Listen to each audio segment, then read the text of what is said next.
बिस्मिल्लाहिर्रहमानिर्रहीम अस्सलाम वालेकुम स्टूडेंट्स, क्या हाल चाल है आप लोगों का। होप सो आप सब खैरियत से होंगे and welcome to another exciting video. इस वीडियो में हम बात करेंगे कि क्रेडिट आवर्स कैसे पूरे करें और एक सेमेस्टर में आपको कितने क्रेडिट आवर रखने चाहिए और स्टडी स्कीम के मुताबिक क्रेडिट आवर्स रखना जो होता है वो क्या होता है।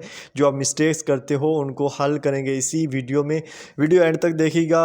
अगर न्यू है चैनल पर लाजमी चैनल को सब्सक्राइब कर दीजिएगा और बेल आइकन को दबा दीजिएगा ताकि नेक्स्ट आने वाली वीडियोस आपको वक्त टू वक्त मिलती रहें। यहाँ पे हम स्टार्ट करते हैं। फर्स्ट ऑफ ऑल जब आप अपने एलएमएस पर आओगे तो यहाँ पे अपनी कोर्स जो सिलेक्शन है यहाँ पे आप क्लिक करोगे, आप यहाँ आ जाओगे। ठीक है, यहाँ अगर आपने एक चीज़ करनी है वो ये है कि यहाँ पे आपको टॉप पे यहाँ पे एक ये डब्बा देखने को मिलेगा, इस पर आपने क्लिक करना है। इसमें आपको आपकी कोई भी स्टडी स्कीम होगी उससे रिलेटेड आपको यहाँ पे जो रूल्स बताएंगे कोर्स सिलेक्शन के। तो मेरी बीएस ज़ूलॉजी तो मुझे उससे रिलेटेड यहाँ पे बता रहा है, आपकी जो होगी आपको उससे रिलेटेड बनाएगा। ठीक है, अब यहाँ पे जो रूल्स हैं मैं आपको सिंपल बता देता हूँ, वक्त नहीं ज़ाया करूँगा आपका। पहला जो रूल्स ये है कि जो फर्स्ट सेमेस्टर के स्टूडेंट्स होती है उनकी जो कोर्स सिलेक्शन होती है वो ऑलरेडी सिलेक्टेड होती है, उनको कोई चेंजिंग करने की ज़रूरत नहीं होती और ना ही वो कर सकते हैं, तो उनको टेंशन लेने की ज़रूरत नहीं है कोर्स सिलेक्शन से रिलेटेड फर्स्ट सेमेस्टर के स्टूडेंट्स को, जस्ट फर्स्ट सेमेस्टर। ठीक है, उसके बाद जो सबसे मसले पेश आ रहे हैं स्टूडेंट्स को क्रेडिट हावर लिमिट की वजह से कि कितने क्रेडिट आवर्स रखे हैं एक सेमेस्टर में, आप कितने रख सकते हैं, तो इसका जवाब यहाँ पे मैं आपको दूंगा।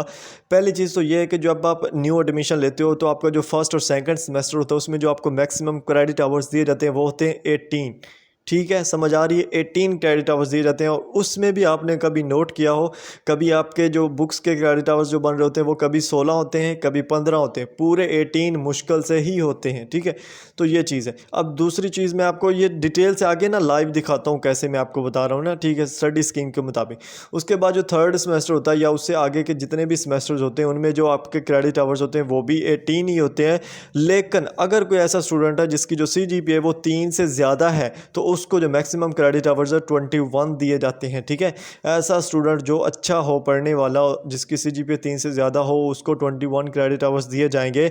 लेकिन इसका मतलब हरगिज़ ये नहीं है कि उसको हर सेमेस्टर में ही 21 ही रखने हैं, उसको अपनी स्टडी स्कीम फॉलो करनी पड़ेगी। ठीक है, मैं आपको आगे बता देता हूँ। ठीक है, अब यहाँ पे देखें उन्होंने आगे हमें बताया है कि अगर फॉर फाइनल सेमेस्टर मैक्सिमम, अगर आपके फाइनल सेमेस्टर है ना और आपके मैक्सिमम क्रेडिट आवर्स 21 है और आपके एक सब्जेक्ट रह रहा है ना तो आपको 24 क्रेडिट आवर्स भी दिए जाते हैं। और ये सिर्फ एंड वाले फाइनल सेमेस्टर के स्टूडेंट्स के लिए होती है रिक्वायरमेंट। ठीक है, उसके बाद यहाँ पे और कुछ नहीं, मैं आपको इधर दिखाता हूँ। ठीक है, आप आएँ अपने LMS में और अपनी स्टडी स्कीम के पर जाएँ। पहले मैं आपको वो दिखाता हूँ। ठीक है, यहाँ पे स्टडी स्कीम में मैं आपको ले चलता हूँ। ये है माई स्टडी स्कीम।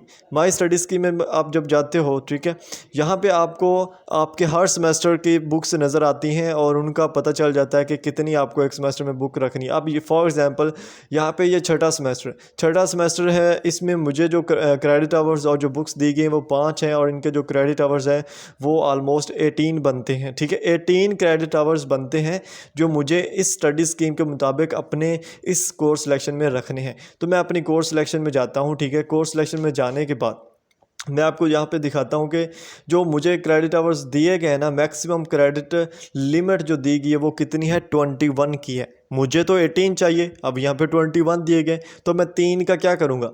क्या मैं न्यू कोर्सेज बीच में ऐड कर लूँ? नहीं, मैं वही रख लूँगा। क्यों? क्योंकि मेरा क्रेडिट आवर्स जो है ना वो क्रेडिट लोड जो होगा वो कम होगा, मैं इजीली अच्छे मार्क्स ले सकूँगा। अगर मैं ज़्यादा बुक्स रखूँगा फिर ज़्यादा मेहनत करनी पड़ेगी ना।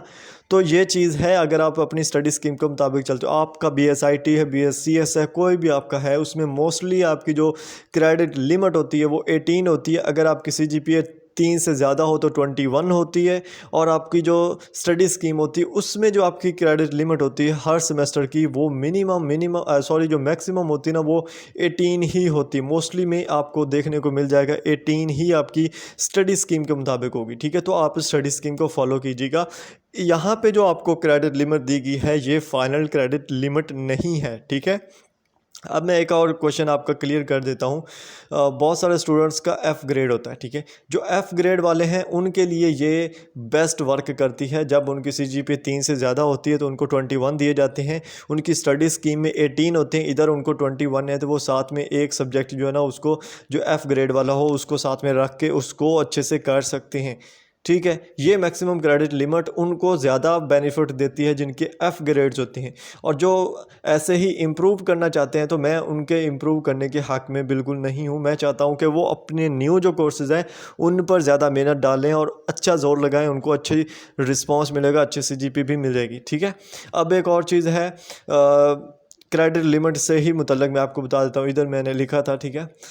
बहुत सारे स्टूडेंट क्या होते हैं कि अगर आपका फर्स्ट सेमेस्टर है, मैंने जैसे बताया है कि अगर आपको फर्स्ट में अगर आपको 21 है, ठीक है, 21 आपकी क्रेडिट लिमिट दी गई है आपके LMS में, तो आपने जो अपनी कोर्स सिलेक्शन करनी है वो किसके हिसाब से करनी है, आपकी जो स्टडी स्कीम होगी उसके हिसाब से करनी है। ठीक है। अपनी स्टडी स्कीम से हिसाब से करनी है, और साथ में कोई F ग्रेड है तो साथ में आप उसको ले सकते हो। सही है।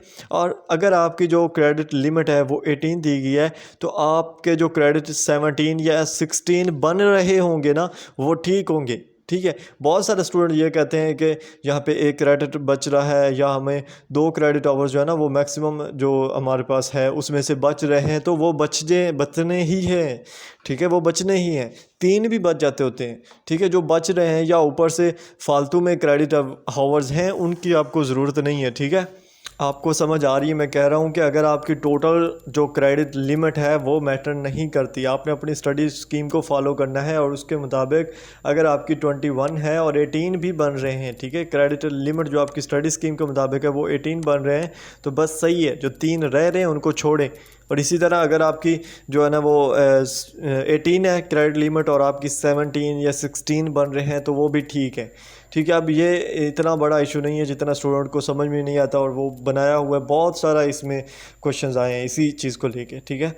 तो आप लोगों से गुजारिश है, अगर आपको इसमें कुछ भी समझ नहीं आया तो कमेंट करो कि ये नहीं समझ आ रही, और जो आगे जो आपको नहीं समझ आ रहा, कुछ भी कोर्स सिलेक्शन से रिलेटेड या क्लासेस से रिलेटेड, LMS से रिलेटेड कुछ भी नहीं आ रहा आपको समझ में, तो कमेंट तो करो ना, कि मुझे पता चले कि मेरी ऑडियंस को जो है ना ये चीज़ें समझ में नहीं आ रही, तो मैं उससे रिलेटेड आपको मज़ीद वीडियोस जो है ना वो बना के दे दूँगा। अब मुझसे फालतू की बातें तो हो ही नहीं जाती ना, मैं वो छोटी छोटी अपडेट्स पे वीडियो बना सकता हूँ, क्योंकि असल में बंदा बिज़ी होता है, आप लोग भी बिज़ी होते हो। छोटी छोटी अपडेट्स पे लोगों ने पता नहीं कितनी एक ही टॉपिक पे 4 दफ़ा वीडियो बनाई होती है कि क्लासेस कब स्टार्ट होंगी, क्लासेस कब स्टार्ट होंगी। यार हो ही जानी है, सबको पता है 16 से क्लासेस स्टार्ट होनी है। अब उसमें वीडियो बनाने का फ़ायदा, मेरा दिल नहीं करता इस तरह की फ़जूल की वीडियोस बनाने का। तो आप लोग ऐसा कमेंट कर दिया करो कि ये चीज़ समझ में नहीं आती, इस पर आप वीडियो बनाओ, तो आपको वीडियो मिल जाएगी इंशाल्लाह। चलें, ये भी आपको आई होप क्लियर हो गया होगा। अगर नहीं हुआ तो कमेंट कर दें, अगेन बोलता हूँ। ठीक है। तो मिलते हैं नेक्स्ट वीडियोस में, अपना ख्याल रखिएगा। अल्लाह हाफ़िज़।